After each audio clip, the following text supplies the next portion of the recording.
जय हिंद साथियों, कैसे हैं आप सब। और आप सबका आज फिर से स्वागत है। और आज हम लोग करेंगे एक बेहतरीन सा क्वेश्चन। आज हम लोग का शायद कि डे 5 होगा, ठीक है, डे 5 है। और चलिए हम लोग क्वेश्चन शुरू करते हैं। क्या है कि संविधान सभा का प्रांतीय संविधान समिति का अध्यक्ष कौन है। देखिएगा, एक ट्रिक आप लोग याद रखिएगा कि जब भी आपसे प्रांत पूछा जाए तो प्रांत जब भी जहाँ भी वर्ड आ जाए तो आपको सरदार वल्लभ भाई पटेल यानी कि सरदार पटेल को टिक करना है, ठीक है।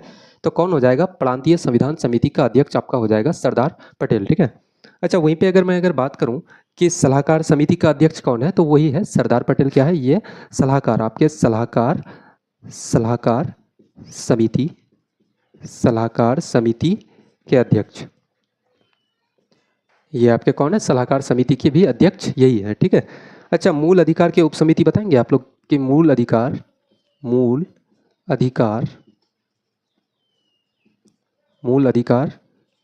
का मूल अधिकार सॉरी कहाँ हटा देते हैं, मूल अधिकार उप समिति बताइए आप सब, ठीक है। उप समिति, समिति नहीं उप समिति, मूल अधिकार के उप समिति। तो आप बोलेंगे कौन है भैया, तो ये है जेबी कृपलानी। कौन है, जेबी कृपलानी, जेबी कृपलानी है।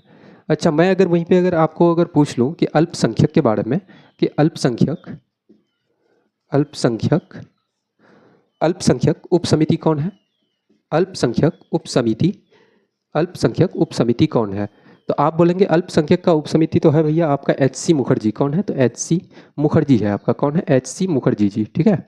एच सी मुखर्जी हो गया। अच्छा, संविधान सभा का सलाहकार कौन है, यहीं पे आपसे पूछ लूं कि संविधान सभा का सलाहकार, संविधान सभा का सलाहकार, संविधान सभा का सलाहकार, तो आपका भैया संविधान सभा का सलाहकार आपका कौन हो जाएगा, तो आप कहेंगे वो है बी एन राव। कौन है, बी एन राव, ठीक है। ये सारे क्वेश्चंस बहुत बार पूछे जाते हैं, ठीक है। तो एक एक क्वेश्चंस को आपको याद होना चाहिए, एक एक पॉइंट को भाई आपको याद होनी चाहिए, ठीक है। देखिएगा, क्या है कि यहीं पे अगर हम थोड़ा सा और बात करें डिटेल में इसी में, तो आपसे क्वेश्चन पूछा जाएगा कि नियम समिति क्या हो जाएगा, नियम समिति, नियम समिति, नियम समिति। और एक आपका हो गया संचालन समिति, संचालन समिति। एक तो हो गया आपका नियम समिति और एक हो गया आपका संचालन समिति, ठीक है। दोनों के आपका अगर पूछ ले कि ये दोनों का अध्यक्ष कौन है, तो इन दोनों का अध्यक्ष है आपका जाकर के कौन है, तो आप बोलेंगे राजेंद्र प्रसाद। कौन है, तो आप बोलेंगे राजेंद्र प्रसाद, ठीक है, राजेंद्र प्रसाद दोनों के अध्यक्ष हैं। अच्छा, वहीं पे अगर मैं थोड़ा सा अगर संघ समिति की बात करूं, संघ समिति, संघ समिति, संघ समिति। और एक आपका हो गया संघ संविधान, ठीक है। क्या हो गया, संघ संविधान, संघ समिति। और एक हो गया आपका संघ संविधान। इन दोनों की अगर बात करें, देखिएगा इसमें एक ट्रिक याद रखिएगा, संघ कहीं भी अगर आ जाए, यहाँ मैंने बताया कि प्रांत कहीं पे भी आ जाए तो आप सरदार पटेल को टिक कीजिएगा, लेकिन वहीं पे अगर संघ आ जाए, संघ, तो आप किसको टिक कीजिएगा, तो आप बोलेंगे ये है नेहरू जी। आपका कौन है, तो ये है आपका नेहरू जी, ठीक है, ये है नेहरू जी। यहाँ तक किसी को कोई दिक्कत नहीं होना चाहिए मेरे दोस्त। अच्छा, वहीं पे आपसे एक क्वेश्चन बार बार पूछा जाता है कि तदर्थ झंडा समिति क्या है, तदर्थ झंडा समिति। अच्छा, इनके बताएंगे तदर्थ झंडा समिति के अध्यक्ष कौन है, तो आप बोलेंगे भैया झंडा तो वो तो है राजेंद्र प्रसाद। कौन है, तो आप बोलेंगे राजेंद्र प्रसाद जी है, ठीक है, राजेंद्र प्रसाद। यहाँ तक किसी साथी को किसी प्रकार का कोई दिक्कत नहीं होना चाहिए, ठीक है। अच्छा, चीज़ और आपसे अगर पूछ लूँ कि विधानसभा का वो कौन सा सदस्य जो गैर कांग्रेसी थे, ठीक है, विधानसभा का, मैं यहाँ पे लिखता हूँ विधानसभा का, विधान सभा का विधानसभा का कौन सा सदस्य, कौन सा सदस्य जो गैर कांग्रेसी थे, ठीक है, गैर कांग्रेसी। तो आप बोलेंगे भैया विधानसभा का वो कौन सा सदस्य था जो गैर कांग्रेसी था, तो वो आपका हो जाएगा, कौन हो जाएगा, तो आप बोलेंगे डॉक्टर भीमराव अंबेडकर जी था, ठीक है, doctor B R Ambedkar, Bhimrao Ambedkar, sorry थोड़ा सा कट रहा है, doctor B R Ambedkar, Ambedkar है ना, डॉक्टर भीमराव अंबेडकर, ठीक है, वो कौन थे, तो आप बोलेंगे संविधान सभा का गैर कांग्रेसी सदस्य थे। देखिएगा मेरे भाई, क्या है कि संविधान सभा में कुल कितनी महिला सदस्य थी, महिला सदस्य संविधान सभा में महिला सदस्य कितना था, तो आप कहेंगे भाई 15 थी महिला सदस्य, 15। अच्छा, संविधान में कुल कुल सदस्य की बात हम लोग अगर करें, अगर कि कुल सदस्य, सॉरी कुल सदस्य संविधान सभा में कुल सदस्य कितना था, तो आप कहेंगे 389 मेंबर। कितना था, 389 मेंबर, ठीक है। अच्छा यहीं पे 389 में आपका प्रांत कितना हो गया, प्रांत आप कहेंगे प्रांत भैया, प्रांत तो था आपका 292। अच्छा प्रांत हो गया आपका। तो आप प्रांत के बाद अगर बात करूं कि देसी रियासत के बारे में, क्या है कि देसी रियासत, देसी रियासत, देसी रियासत, ठीक है। तो देसी रियासत से कितने मेंबर थे भैया, तो आप कहेंगे 93 थे। कितने थे, 93। और एक आपका हो गया, कौन हो गया, तो आप बोलेंगे चीफ कमिश्नरी। कौन था, तो आप बोलेंगे चीफ कमिश्नरी, ठीक है। चीफ कमिश्नरी से आपका कितना, 4 मेंबर था। कितना था, 4। अभी अगर इन सबको अगर जोड़ के देखेंगे तो आपका 289 मेंबर होता है, सॉरी 389 मेंबर। अच्छा वहीं पे अगर विभाजन से पहले था ये, ठीक है, लेकिन अगर विभाजन के बाद अगर बात करूं कि विभाजन के बाद, विभाजन जब बंटवारा हुआ था, के विभाजन के बाद संविधान में कितने, संविधान सभा के कितने मेंबर थे, तो विभाजन के बाद आपका कुल मेंबर हो गया कितना, तो आप बोलेंगे 299 था। विभाजन के बाद 299 टोटल मेंबर।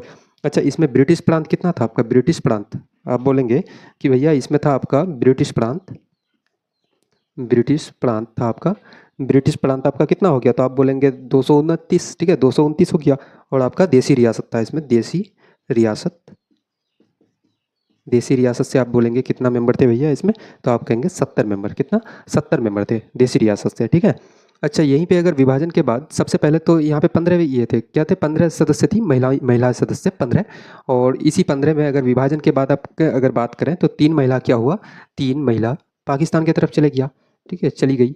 3 महिला पाकिस्तान को चली गई, कहाँ, पाकिस्तान, ठीक है, पाकिस्तान की तरफ। और इधर कितना भारत में बच गया, तो 12 महिला, 12 महिला भारत के तरफ, किसके तरफ, तो आप बोलेंगे 12 महिला भारत के तरफ, ठीक है, भारत के तरफ, है ना। 12 महिला क्या हो गया, तो आपका बोलेंगे कि भारत की तरफ हो गया। अच्छा तो हम लोग इसमें छोटा छोटा और हम लोग कुछ पॉइंट्स है इसमें, उसको भी हम लोग क्लियर कर लेते हैं, ठीक है। देखिएगा बस हो जाएगा 2-3 मिनट में, छोटा छोटा पॉइंट है उसमें, देख लीजिए। सबसे पहले हम लोग अगर यहाँ पे अगर बात करते हैं कि प्रारूप समिति की नियुक्ति, क्या बोलेंगे भैया कि प्रारूप समिति की नियुक्ति कब हुई, ठीक है। प्रारूप, प्रारूप समिति, समिति की नियुक्ति, प्रारूप समिति की नियुक्ति, ठीक है, तो कब हुआ है, तो आप बोलेंगे ये हुआ है भैया 29 अगस्त। कब हुआ है, 29 अगस्त 2000, सॉरी 2000 क्या बोल रहा हूँ मैं, 29 अगस्त आपका 1947 को हुआ है, 1947 को, ठीक है। अच्छा प्रारूप समिति में मेंबर बता सकते हैं, मेंबर कितने थे, तो आप बोलेंगे भैया इसमें मेंबर तो थे 7 मेंबर, ठीक है। प्रारूप समिति में मेंबर कितने थे, आप कहेंगे 7 मेंबर थे, ठीक है। अच्छा भारतीय संविधान पारित हुआ, कब पारित हुआ, संविधान पारित हुआ, संविधान पारित हुआ कब, संविधान पारित हुआ था भैया, बताएंगे कोई, संविधान पारित कब हुआ, तो संविधान पारित हुआ था आपका जाकर के 26 नवंबर, 26 नवंबर 1949 को, ठीक है। अच्छा वहीं पे लागू कब हुआ, संविधान लागू हुआ आपका जाकर के, आपका जाकर के लागू कब हुआ, तो आप बोलेंगे ये लागू हुआ था आपका 26 जनवरी 1950, यानी कि 1950 को जाकर के लागू हुआ। अच्छा संविधान की, यहीं पे ये सारे क्वेश्चंस पूछे जाते हैं आपसे, ठीक है। अच्छा संविधान की पहली बैठक, संविधान की पहली बैठक कब हुई, पहली बैठक, संविधान की पहली बैठक, संविधान की पहली बैठक कब हुआ था, तो आप बोलेंगे 9 दिसंबर, 9 दिसंबर 1946 को। अच्छा संविधान की अगर मैं यहाँ बात करूँ अगर कि दूसरी बैठक कब हुई, तो दूसरी, दूसरी बैठक आपका, दूसरी बैठक कब हुआ है, तो आप बोलेंगे 11 दिसंबर, 11 दिसंबर 1946, यानी कि 2 दिन के बाद दूसरी बैठक हुई थी, ठीक है। अच्छा संविधान सभा का अंतिम बैठक अगर बात करें, संविधान सभा का, सॉरी सभा तो छूट रहा है ना, सभा, हाँ लिख लीजिएगा आप लोग, ठीक है। संविधान सभा की पहली बैठक होगी, संविधान सभा की दूसरी बैठक और संविधान सभा की अंतिम बैठक क्या है, अंतिम, अंतिम बैठक, संविधान सभा की अंतिम बैठक कब हुई थी, तो आप बोलेंगे भैया हुआ था ये 24 जनवरी, 24 जनवरी 1950 को, ठीक है, 24 जनवरी 1950 को संविधान सभा की अंतिम बैठक हुई थी। अच्छा मुझे बता सकते हैं कि संविधान सभा के, एक क्वेश्चन आपसे मैं पूछ लूँ कि संविधान सभा के जो दूसरी बैठक हुई थी उसका अध्यक्ष कौन था, उसका अध्यक्ष के बारे में बता सकते हैं, इसका जवाब भाई आप लोग कमेंट बॉक्स में दीजिएगा, ठीक है। चलिए अब हम लोग थोड़ा सा और हम लोग दूसरा क्वेश्चन को देखते हैं, दूसरा क्वेश्चन क्या है हम लोगों का। देखिए अगर दोस्तों क्या है कि निम्नलिखित यूरोपीय व्यापारिक कंपनियों में से किसने सूरत में सर्वप्रथम अपना कारखाना स्थापित किया, ठीक है, स्थापित कहाँ पे, तो सूरत में, सूरत में सर्वप्रथम यानी कि सबसे पहले कौन किया था, डच किया था, तो आप बोलेंगे नहीं भैया डच तो नहीं किया था। अच्छा अंग्रेज, हाँ बिल्कुल सही जवाब है, अंग्रेजों ने किया था सूरत में, ठीक है, सर्वप्रथम अपना कारखाना डाला था। अच्छा डचों ने कब डाला था, तो आप बोलेंगे, सॉरी आप बोलेंगे कि डचों ने कब डाला था, तो आप बोलेंगे 1602 में, 1602 में, और कहाँ पे, तो आप बोलेंगे मसूलीपट्टनम, कहाँ पे, तो ये है आपका मसूलीपट्टनम में, ठीक है। डच का कहाँ हो जाएगा, मसूलीपट्टनम, मसूलीपट्टनम में, 1602 में डाला था, ठीक है। अच्छा, यहीं पे अगर मैं फ्रांसीसियों के बारे में अगर बात करूं कि फ्रांसीसियों का पहला कारखाना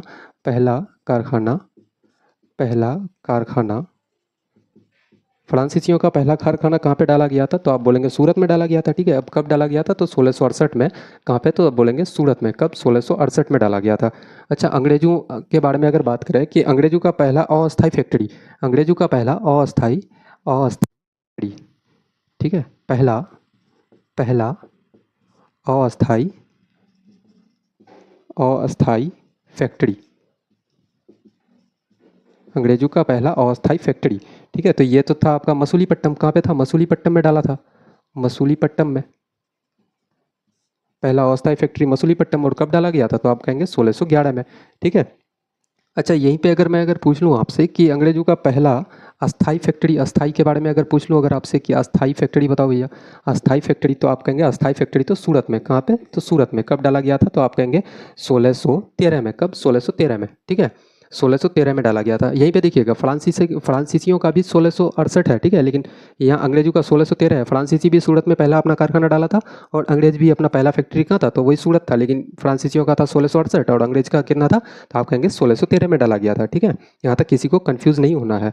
अच्छा, मैं वहीं पे बात करूँ कि डेनिस प्रथम कारखाना किसके बारे में, डेनिस डेनिस डेनिस प्रथम कारखाना, यानी कि डेनिसों ने प्रथम कारखाना, डेनिस प्रथम कारखाना कहाँ पे डाला गया था, तो आप बोलेंगे 1600 भैया, ये तो 1620 में। और कहाँ पे, तो आप बोलेंगे तरावनकोर। कहाँ पे, तरावनकोर में डेनिस का है, तरावनकोर में डाला गया था, ठीक है। अच्छा, 1600 इन्होंने डाला था 1616 में। कब, 1616 में। कहाँ पे डाला था, मैं कंपनी बनाई थी, सॉरी, 1620 में तो त्रावणकोर हो गया, ठीक है। डेनिस प्रथम कारखाना 1620 त्रावणकोर, और 1616 में क्या हुआ, इतना में इन्होंने कंपनी बनाई। क्या बनाई थी, कंपनी बनाई थी, कंपनी बनाई, इतना में कंपनी बनाई थी, ठीक है। यहाँ तक किसी साथी को किसी प्रकार की कोई दिक्कत नहीं होनी चाहिए। निम्नलिखित में से जिस एक शासक ने ईस्ट इंडिया कंपनी को दीवानी प्रदान की थी वो कौन था, ठीक है। तो दीवानी प्रदान करने वाला कौन था, तो वो आपका शाह आलम प्रथम, नहीं भैया, शाह आलम प्रथम तो नहीं था, शाह आलम द्वितीय। हाँ, शाह आलम द्वितीय था, ठीक है, ये सही जवाब है। अच्छा, वहीं पे मैं बात करूं कि फर्रुख सियार के बारे में, फर्रुख सियार, तो इन्होंने क्या किया था, दस्तक दिया था, दस्तक प्रदान की थी। कब, 1717 में, 1717 में दस्तक दिया था, ठीक है, मैं दस्तक, है ना, दस्तक।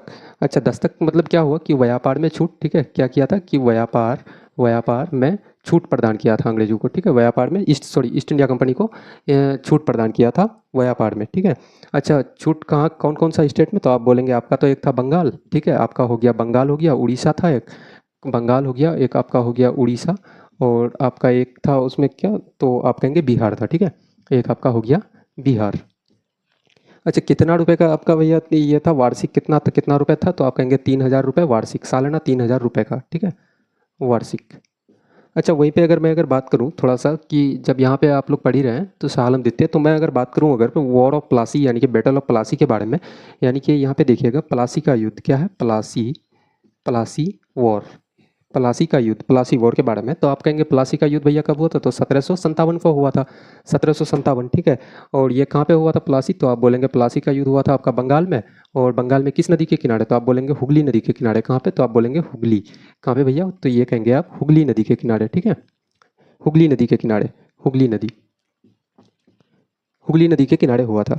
अच्छा, 1757 का बैटल ऑफ प्लासी जो था ये किन दोनों लोगों के बीच में हुआ था, तो आप कहेंगे कि ये एक तरफ तो था आपका सिराजुद्दौला, कौन था आपका, सिराजुद्दौला, सिराजुद्दौला, कौन था, सिराजुद्दौला था आपका, और एक तरफ आपका कौन हो गया, सिराजुद्दौला वर्सेस आपका कौन था, तो आप बोलेंगे रॉबर्ट क्लाइव था भैया। कौन था, एक तरफ आपका क्लाइव था, ठीक है। तो सिराजुद्दौला तो आपका हार गया था और क्लाइव क्या हो गया था, तो आपका जीत गया था उसमें, ठीक है। अच्छा, सिराजुद्दौला जो हार गया था, मुझे एक चीज़ बताइए आप लोग कि सिराजुद्दौला हारने के बाद जो भाग रहा था तो किस सवारी का उपयोग किया था, ठीक है। इस क्वेश्चन का आप लोग को भाई जवाब बताना है, ठीक है।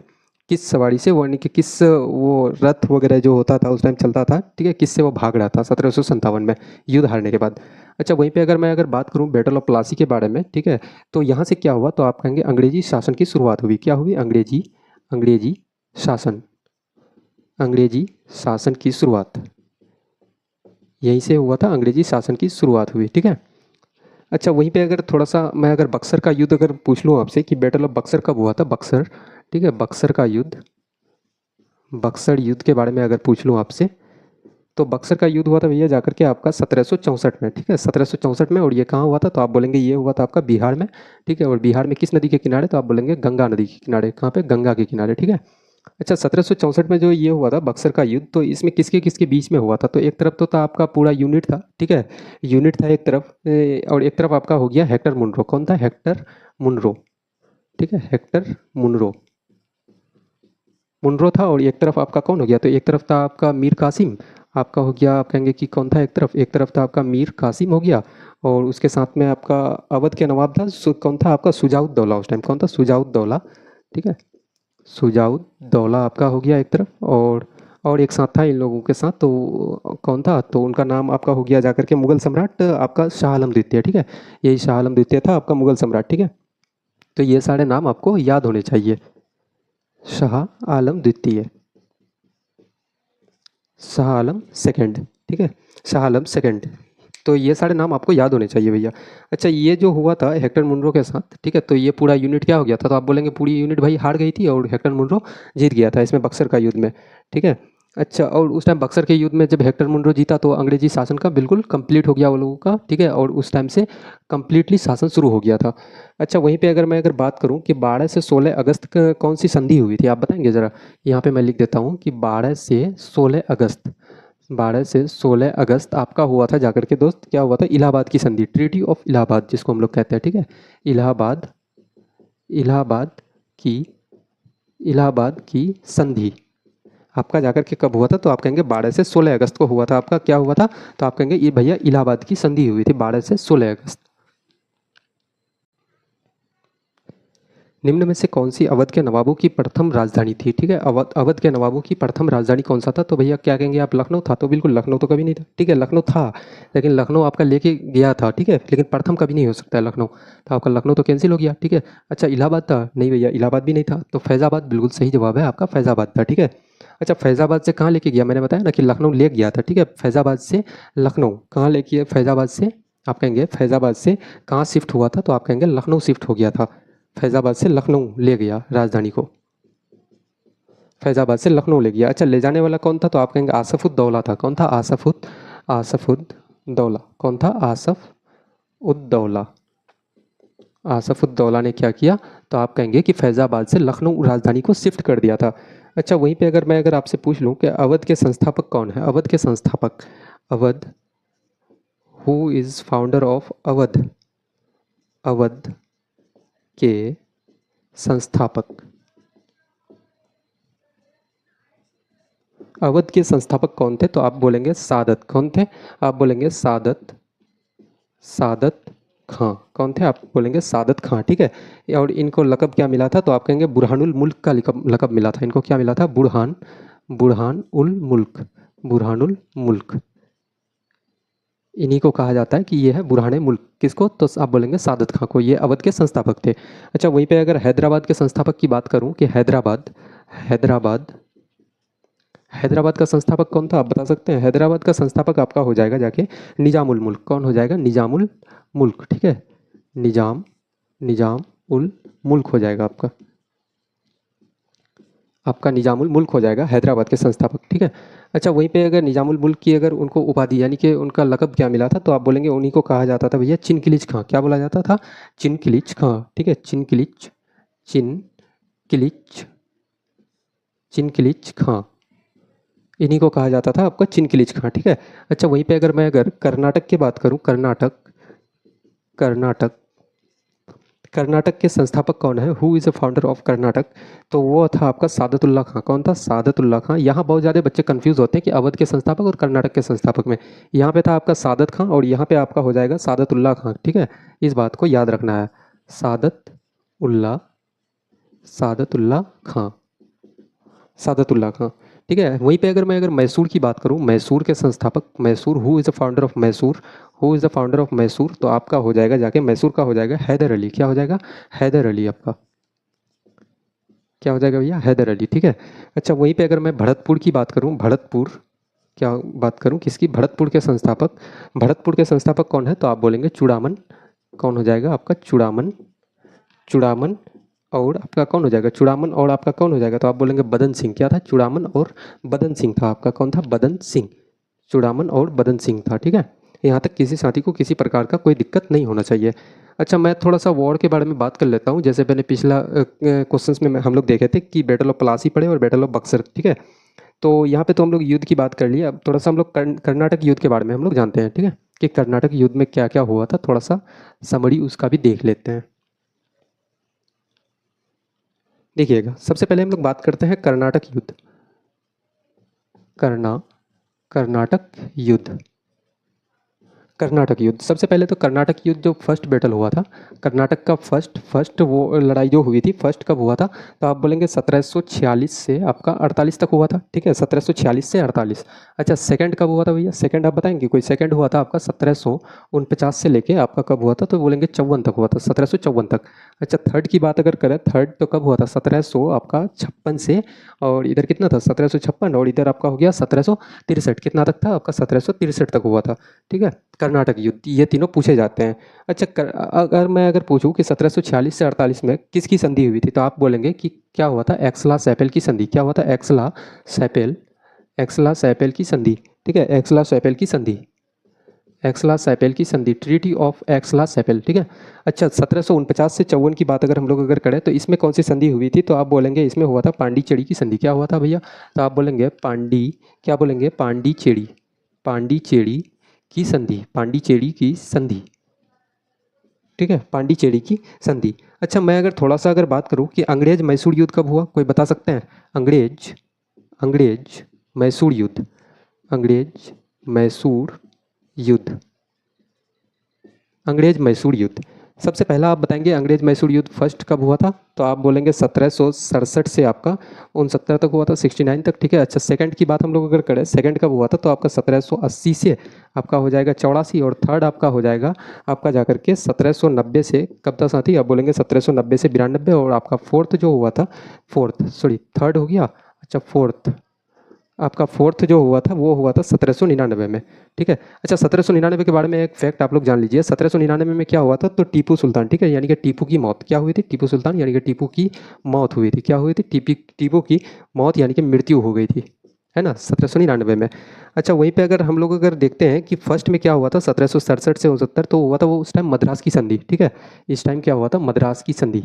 आप बोलेंगे भैया मद्रास की संधि, treaty of Madras, treaty of Madras, Madras की संधि।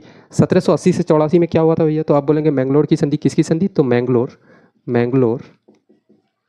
की संधि। अच्छा, 1790 से 92 कुछ हुआ था? हाँ, हुआ था, बिल्कुल हुआ था। आपका क्या हो गया था, तो 1790 से 92 में आपका हुआ था श्रीरंगपट्टम। क्या हुआ था? श्रीरंगपट्टम, श्रीरंगपट्टम की संधि, ट्रीटी ऑफ श्रीरंगपट्टम। ठीक है, ट्रीटी ऑफ श्रीरंगपट्टम हुआ था। अच्छा, मैं अगर वहीं से अगर पूछूं, यहाँ तक तो हो गया, यहाँ तक युद्ध तक किसी को कोई दिक्कत, तो आप बोलेंगे नहीं भैया, किसी को कोई दिक्कत नहीं है, बिल्कुल भी नहीं दिक्कत है। ठीक है। भारत में निम्नलिखित केंद्र शासित प्रदेशों में से कौन क्षेत्रफल की दृष्टि से सबसे छोटा है? देखिएगा, जब भी यूनियन टेरिटरी की बात हो, केंद्र शासित प्रदेश की बात हो, यूनियन टेरिटरी में सबसे छोटा आपका हो जाएगा जाकर के कौन सा हो जाएगा, तो आप कहेंगे लक्षद्वीप हो जाएगा भैया। ठीक है, आपका सबसे छोटा एरिया में कौन सा है, तो आप बोलेंगे लक्षद्वीप है। अच्छा, वहीं पर अगर मैं बात करूँ कि दादर एवं नगर हवेली और दमन और दीप एक कब हुआ था? दादर और नगर हवेली और दमन और दीप एक कब बना? ठीक है, एक कब बना? तो आप बोलेंगे ये बना था भैया 26 जनवरी। कब? 26 जनवरी 2020 को, सॉरी 26 जनवरी 2020 को बना था एक। ठीक है, एक हो गया था। अच्छा, यूनियन टेरिटरी में सबसे बड़ा कौन है, तो यूनियन टेरिटरी में यूटी में, यानी कि आप बोलेंगे केंद्र शासित प्रदेश में भैया, केंद्र शासित प्रदेश में यूनियन टेरिटरी में एरिया एरिया में सबसे बड़ा, एरिया में सबसे बड़ा आपका कौन हो जाएगा एरिया में सबसे बड़ा? तो आपका बोलेंगे, आप बोलेंगे कि लद्दाख है भैया। क्या, कौन सा है? आप बोलेंगे लद्दाख है यूनियन टेरिटरी में। कितना है? तो आप बोलेंगे 59,146 किलोमीटर स्क्वायर। ठीक है, इतना एरिया है। अच्छा, वहीं पे अगर मैं बात करूं अगर कि सेकंड में, ये तो फर्स्ट हो गया आपका, ठीक है, सबसे बड़ा है ये। अच्छा, सेकंड में आपका यूनियन टेरिटरी में कौन आ जाएगा, तो सेकंड में आपका आ जाता है जम्मू एंड कश्मीर। कौन सा आ जाएगा? जम्मू एंड कश्मीर। ठीक है। अच्छा, लद्दाख और जम्मू एंड कश्मीर आप कहेंगे कि यूनियन टेरिटरी कब बना, यूटी कब बना? ठीक है, यूटी कब बना? है ना। यूटी कब बना, तो ये यूटी बना था आपका जाकर के 31 अक्टूबर 2019 को, 31 अक्टूबर 2019 को। अच्छा, वहीं पे अगर बात करूं आपसे, अगर पूछ लूं कि सबसे ज़्यादा पॉपुलेशन डेंसिटी यानी कि जनसंख्या घनत्व कहाँ का है, ठीक है, सबसे ज़्यादा, सबसे अधिक, सबसे ज़्यादा, सबसे ज़्यादा जनसंख्या, सबसे ज़्यादा जनसंख्या घनत्व, सबसे ज़्यादा जनसंख्या घनत्व किसका, तो सॉरी मैं यहाँ पे यूनियन टेरिटरी लिखना भूल गया। सबसे ज़्यादा जनसंख्या घनत्व किसका, तो आप बोलेंगे यूटी का, यानी कि यूनियन टेरिटरी में सबसे ज़्यादा घनत्व किसका है, तो आप बोलेंगे दिल्ली का है भैया। किसका है, आप बोलेंगे दिल्ली का। दिल्ली का कितना है घनत्व, तो 11,320, कितना, 11,320 व्यक्ति प्रति वर्ग किलोमीटर स्क्वायर, ठीक है, प्रति वर्ग किलोमीटर स्क्वायर 11,320। अच्छा, वहीं पे अगर बात करूँ कि स्टेट के बारे में, सबसे ज़्यादा जनसंख्या घनत्व किस में, तो आप बोलेंगे स्टेट में। स्टेट में आपका कौन हो जाएगा, तो आप बोलेंगे स्टेट में तो है आपका बिहार। कौन सा है, बिहार, ठीक है। बिहार में कितना है, तो आप बोलेंगे 1106 व्यक्ति, कितना, 1106 व्यक्ति प्रति वर्ग किलोमीटर स्क्वायर, कितना, प्रति वर्ग किलोमीटर स्क्वायर है, 1106 व्यक्ति प्रति वर्ग किलोमीटर स्क्वायर। अच्छा, सबसे कम पॉपुलेशन डेंसिटी स्टेट में किसका है, सबसे कम पॉपुलेशन डेंसिटी, मैं यहाँ पे लिख दूँ आपको थोड़ा सा, देखिए, सबसे कम पॉपुलेशन डेंसिटी,